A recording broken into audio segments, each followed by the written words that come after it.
या माता राणीच्या दरबारी जे इच्छा मागितली ते पूर्ण होतेच। तर मंडळी आज पंढरपूरला लास्ट दिवस, जे घ्यायचं ते घेऊनच घ्यायचं। आता कोणतीही वस्तू घ्यायची म्हटलं त्याची मजबूती पास लागते। आपको कैसे पता? ऐसा घटिया माल खुराना ही बेचता है।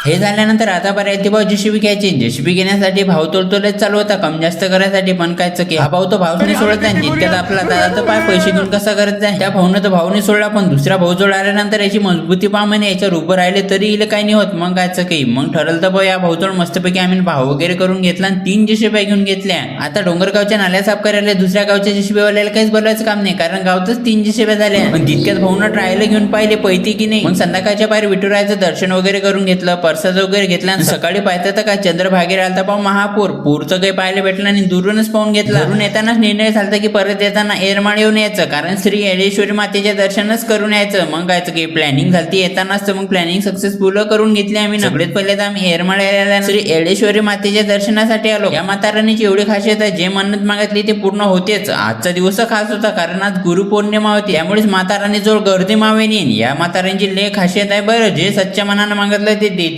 आता मुद्दाला मन्नत सांगायचा, मन्नत सांगितल्याने पूर्ण होत नसते, ते ऑटोमॅटिक पूर्ण होत असते, फक्त ते कोणाला सांगा नाही लागत। या माता राणी जोडचं हे रहस्य काय तुम्ही सांगू शकता बरं? मला तर याचा काहीच डाऊट नव्हता, म्हणजे नेमकं काय आहे काय नाही, पण तुम्हाला माहिती असेल तर कमेंट करून सांगू शकता। सगळ्यात पहिले तर आम्ही ना माता राणीचं दर्शन वगैरे करून घेतलं, तितक्यात साक्षातच माता राणीचं दर्शन झालं रे बा, कारण इकडला व्ह्यू काय पाहता तुम्ही एकदम मस्त आहे। आता दर्शन करून परत जाताना एवढं झालं की सगळीचीच फुटाफूट झाली, म्हणजे मी एकडा पडलो आणि बाकीची कोगडी गेले काही माहिती नाही। तुम्ही नाजूक पण आपल्याला फॉलो केला नसेल तर तेवढं उजव्या हाताखालच्या बटन दाबून फॉलो करून घ्या।